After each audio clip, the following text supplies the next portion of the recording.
All right, let's call the meeting to order, and we have the roll call.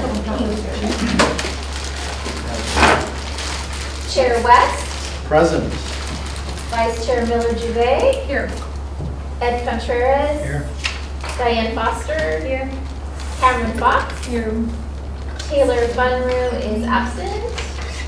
Rich Miller. Here. Bob Silvercore. Here. And Lori Sneedley. Here. Very good. Great.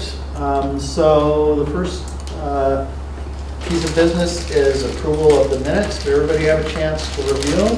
And Bob, do you have any changes? I have no changes, and there probably could be a few from a citizen's standpoint, you know, how it's arranged, but I'm not going to say anything. I will move that they be accepted as written. We have a motion. Do we have a second? Second. We have a first and a second. All those in favor say aye. Aye. All those opposed? All right, I'm signing.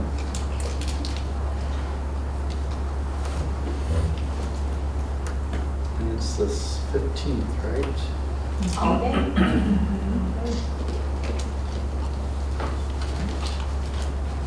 All right, so board announcements, and we're going to start with Bob at the end. Do you have anything? I have nothing.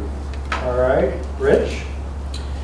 I was just thinking it'd be good, I know it's probably done over and over again, but I think it's just a reminder for the chief, what is standard protocol in a shooting, school-based shooting. It'd be nice for us to be reminded of what that is, so that when we run into parents and such, we can let them know what the police would be doing. You want to talk about that now, or do we want to take that up as I think you might appreciate it more if we have time to prepare an actual presentation. Okay. That'll be good for next month's meeting. Okay, all right. That works for me. All right, Ed? I noticed on a control box there by the Hungry Heroes, graffiti on it. Are we starting to see that around? Just every once in a while, we have stuff pop up. On that. All right, Karen? Well, I mean, the only thing was last week there was an incident at Dutch and I was there, and it was just cool to be able to like see the Sherwood police come like support that and like figure that out and come just kind of like explain to us what was going on and just that kind of whole process. I had never seen that before. Was that the gentleman that they thought was, yeah. Good, thank you. Oh, he came through the drive-through and he thought that he was impaired with some kind of substance, and I don't know the story. Were you there when I came through later? I don't know. He fell asleep. Yeah. And then we were like, oh, okay, something's like wrong. And then I didn't realize he was asleep, so I went over and like asked him a question. He woke up and then drove away, and I was like, crap. So we didn't know where he went, and it turns out he was in the Taco Bell parking lot past that, so he didn't get far. And but yeah, we just called 911, figured everything out, and then Just out of the blue, that was Tuesday night, I think, wasn't it? yeah, I think so. Last week. So just out of the blue, I happened to be going through there after a council meeting, and the officers were over talking with them over by the Taco Bell. Yeah. I didn't see you, so. Yeah. Okay. Amy? Nothing except that I collected some feedback about the speed sensors on 99, and people were in favor. I did not get one comment that people were not in favor, and they actually prefer speed sensors over the red light sensor, and had some comments about the red light sensor that the chief says that he's heard similar comments before, but ODOT is the one to shuffle those comments to, so I'm looking for the contact at ODOT to see if I can forward those comments to them. Okay. Nothing? Okay, well, I have two things. Let's see, about 2 weeks ago, I was in a hurry, and there was a long line at Sunset in 99. And I chose to go to the right in the bike lane to get up to the intersection to turn right. And so I had a teachable moment shortly after that. And I will say that it was handled with the utmost professionalism, and I learned my lesson with a warning. So, no, it was perfect. And my kids were in the car too, which just made things all the better. So share the teachable moment. The teachable moment is when there's that big long line at sunset because of the crazy intersection. Just wait, don't go to the right into the bike lane. That solid white line is not for a vehicle. It's passing on the right, which is, there's all sorts of things that I did that were not proper.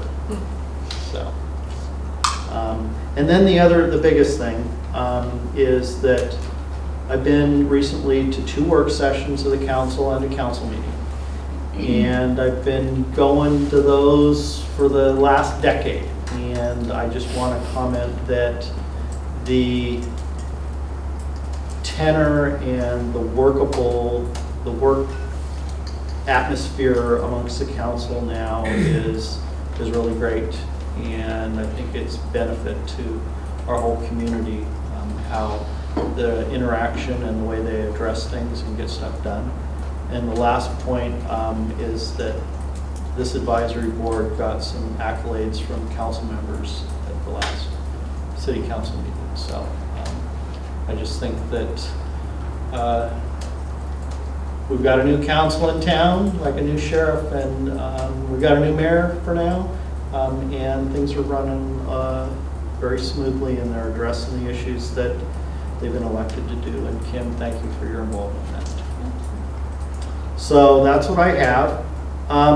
With regards to new business, we really don't have any, but we have a bunch of stuff that the chief and I felt was important.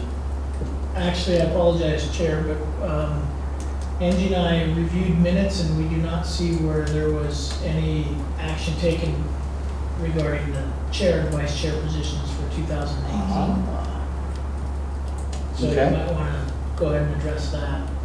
So we need to, well, do we do that before we talk about the reappointment and all that stuff?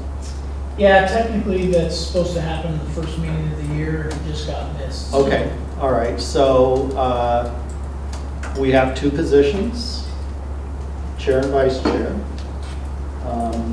Amy's not renewing, she's bailing. Thanks. I'll be here next month. So is anybody interested in either of these positions? You're looking down here. I'm about to say, Chris, you've done a great job, and I recommend that you be reappointed as the chair. You obviously have an interest in this. Okay. You run the meetings very well, and you keep on top of things, current issues, and I think you made a great chair. So I would, if you wanted to put a motion, I would move that you be reappointed as the chair. If you just want to comment, you've already heard it. So. I'm sticking around, and I'm willing to do it for another year if that's the board's choice. But if somebody else wants it, There's not an overwhelming show of hands going up here. I mean, I'd second it, but I won't be here. you can Like, second I it. agree, You're but- Second it seconding. now. Yeah. Okay. Any other nominations? Okay, call for the question. All those in favor? Aye. Anybody opposed? Okay, vice chair. Anybody interested in vice chair? Do you want me to give a position description? Yes, I was curious. No, I actually was curious on like what kind of commitment are we talking about? As far as like daytime availability, or like I just want to From make sure. simplistic terms, the vice chair needs to be prepared to step in the absence of the chair and run the Thank you. meetings. Other than that, there's not a whole lot of, we send staff sends out an email for the chair and vice chair on the agenda to review, and it sounds good, or hey, we remember we were gonna do this, or whatever, and that's about it. So email correspondence? Yes. Yeah, unless you volunteer for extra stuff to do, but it's not part of the, I mean, not part of what I've done as vice chair. Keep him on task, mostly. Yeah. Just kidding.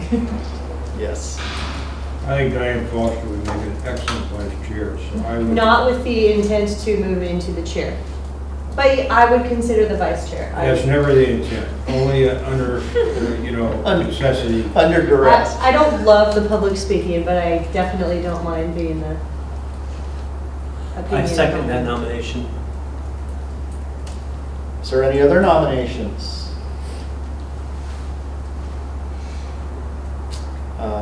We have our first and a second.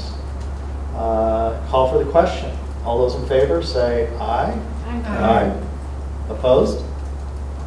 All right, there's our business taken care of. Do we have anything else, Chief? No, sir. Okay, so when I went to the last council meeting, one of the things that came through quickly was the body-worn camera, which opportunity, which the chief will talk about, and then also saw an announcement.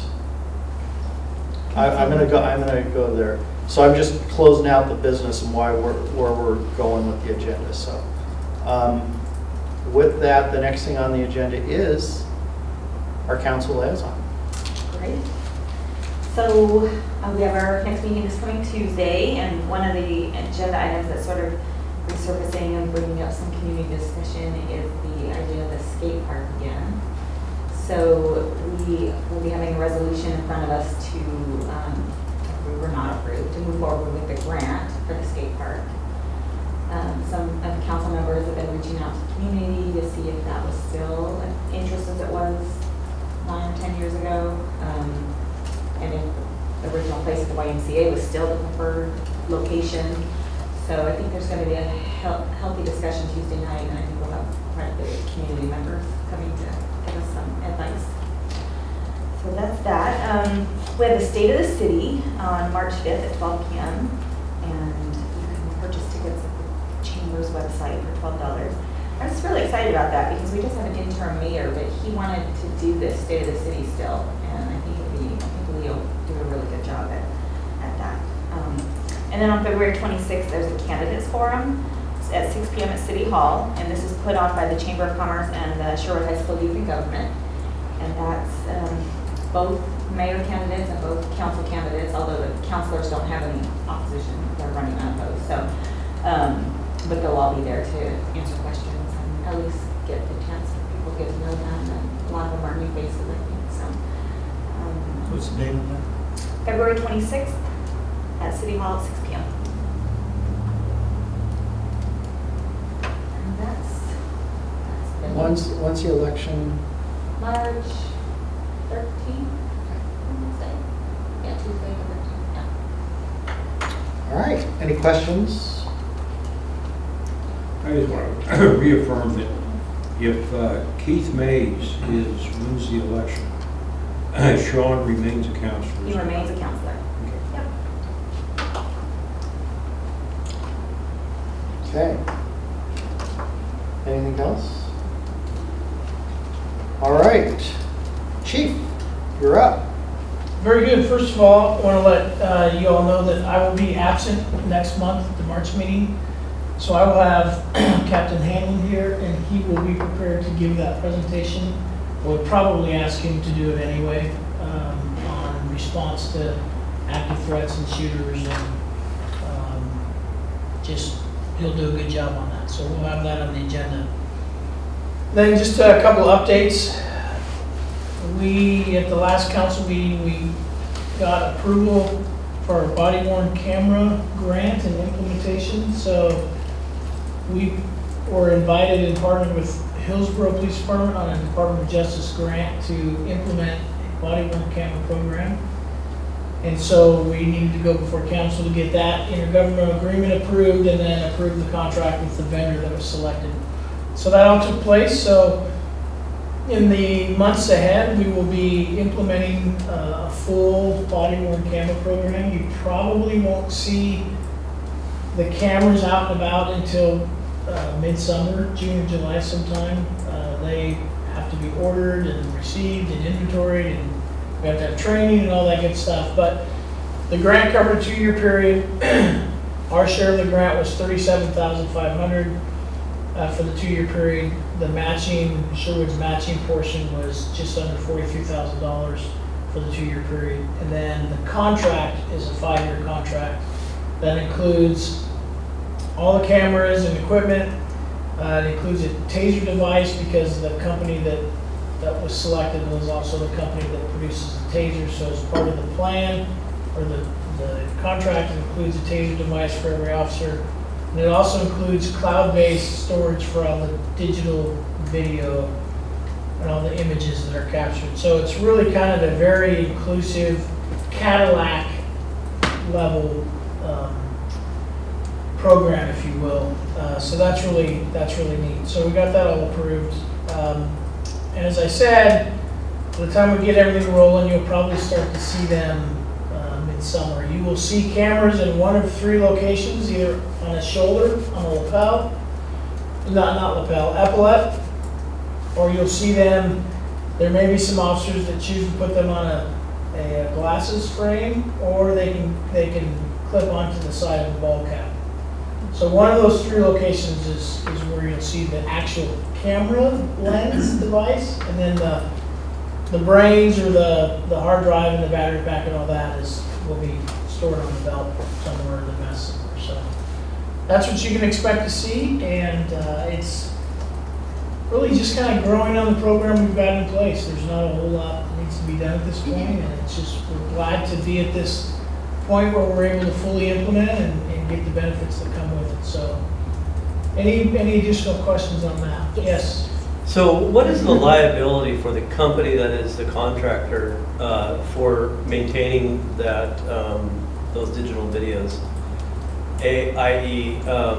Like for trial purposes and such? So the system, our account, if you will, each account is individual agency based, and you establish the settings for that, and I can tell you that it's pretty easy. It'll be based on state statute, right? So there's very clearly defined retention periods for non-evidentiary material, different types of evidentiary material. It's all spelled out. So those settings will be established within the system based on state statute. So there's some things we only have to, let me back up. When I say things, this applies to work product, reports, anything really has some type of retention period established by state law. So it could be as short as 6 months. There may be some things that you're required to hold on to for 6 months and then they can go away. Or it could be forever. There's some pieces of evidence that are required to be retained forever. There's some pieces of evidence that are required to be retained until all possibility of appeal processes, or all criminal timelines are met, or whatever the case may be. So it really varies. Obviously, the more serious the crime or the issue, the longer the retention period. So those settings will all be established in the as a part of the system. Does the contract allow then for those various features? Because I was wondering, because I mean, eventually after 1.5 years of video surveillance, you're going to have a lot of videos in memory.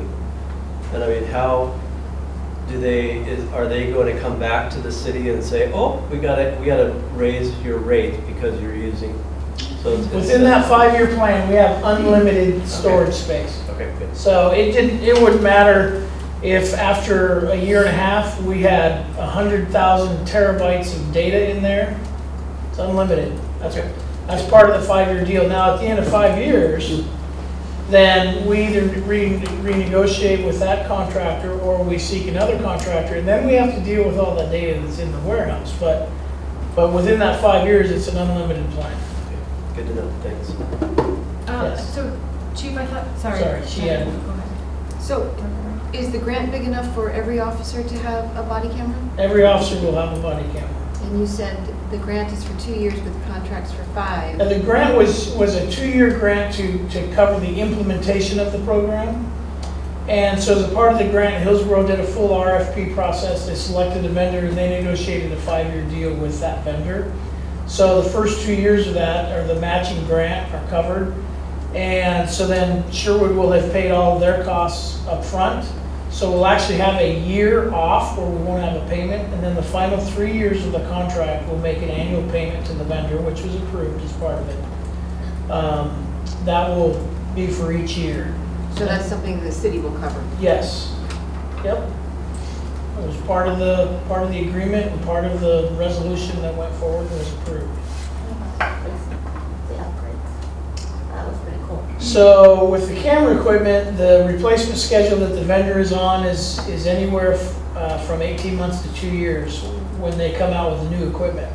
That's all covered in the contract. So when they come out with new equipment, they send us brand new cameras. We send them back the old stuff.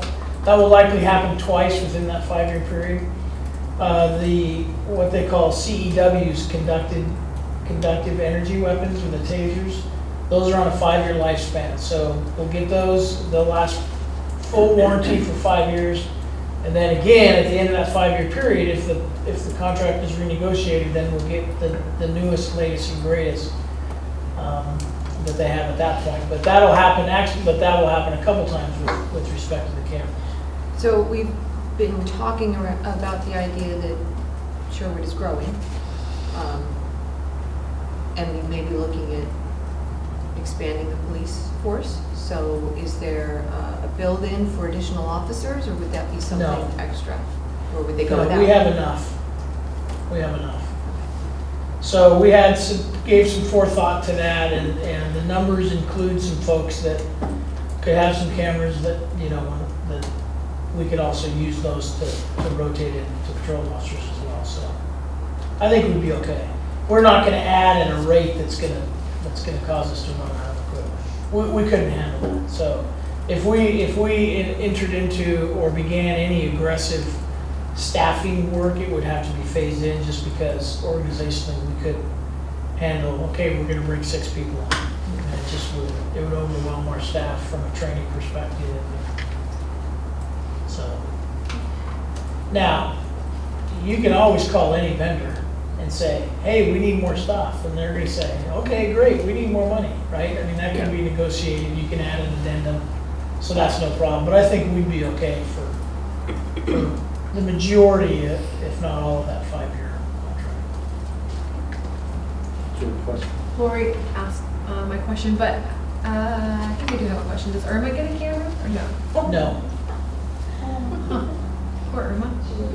Are there any dogs that have, or canines that have cameras in the? I don't know that they have them full time. So certainly you could. I've seen video that has obviously been taken from the back of a dog, and whether you use a GoPro or whatever, but I don't know if they put them on full time.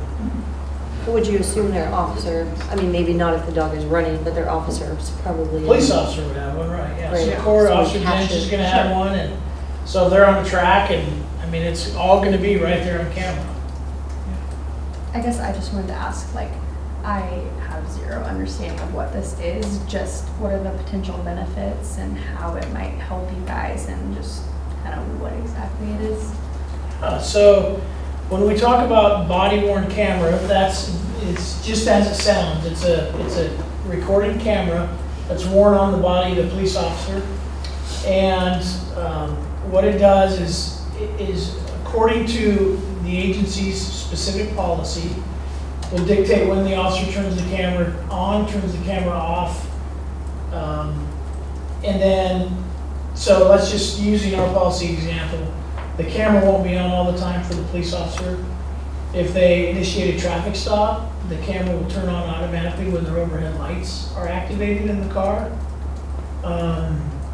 Or if their overhead lights aren't activated and they're responding to a call, as they're approaching the scene of the call, they can manually activate their camera if they need to. Then that camera runs throughout that incident. It captures everything that the officer sees and whatever that camera will see. So the reason we're trying to keep it up here as opposed to here is we want to have it as closely tied to the officer's vision as we possibly can. So what does the officer see? And it's far more likely if you have a camera on the lapel where that an officer could be looking and the camera's not getting what the officer's getting. The value of having it here is it's more likely if the officer turns their head, their shoulder or certainly their head is going to see what they see. So that's the reason why we're having it there. And it really just documents from the camera's perspective, and it's important to understand that it doesn't fully document from the officer's perspective, because you can't replicate what the human eye can do in terms of filtering light in and out, making perceptions inside of a dark room. So if I'm looking inside the kitchen, for example, and have a recording going with a little handheld camera, it's going to be limited as to the types of lighting and the variations that it's going to see, right? And all of our cameras would. But the human eye isn't limited by that. So there are some limitations with, in that way, but it really kind of captures the scene is what it does. The benefits is it's increased documentation on criminal cases. You have actual video evidence of what the officer was dealing with. It has documentation of what the officer said or didn't say, what the officer did or didn't do. That becomes really important in use of force cases or in officer complaint cases. We have already seen some examples where somebody has filed a complaint against an officer, and we've looked at the video because an officer had a camera as a trial, and what the person said happened just clearly didn't happen. We offer the person to view the camera. Would you like to watch the video footage? And most of the time they decline and politely walk away. We've also had cases where somebody's filed a complaint, we watched the video, the footage, and we've discovered that the complaint was exactly as they said, and maybe even a little bit worse, because we're viewing it from our standards, and they are not aware of this. They're our standards. So it just helps in all ways administratively with respect to that, and it just provides a level of transparency and accountability. It's something we can show the public if there's some question about something. So it's those are just off the top of my head some of the benefits. Yeah, thank you. So in certain areas, or certain times, it's at the officer's discretion to turn on the camera?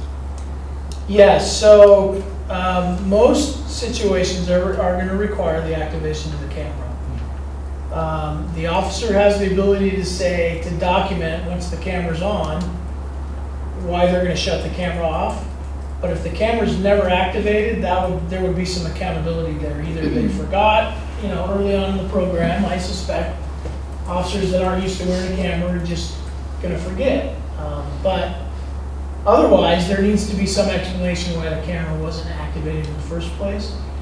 And then there's clearly going to be those instances when an officer has the camera activated and they're going to turn the camera off, and we're going to expect that they would make some kind of a statement so that we know they're turning it off intentionally.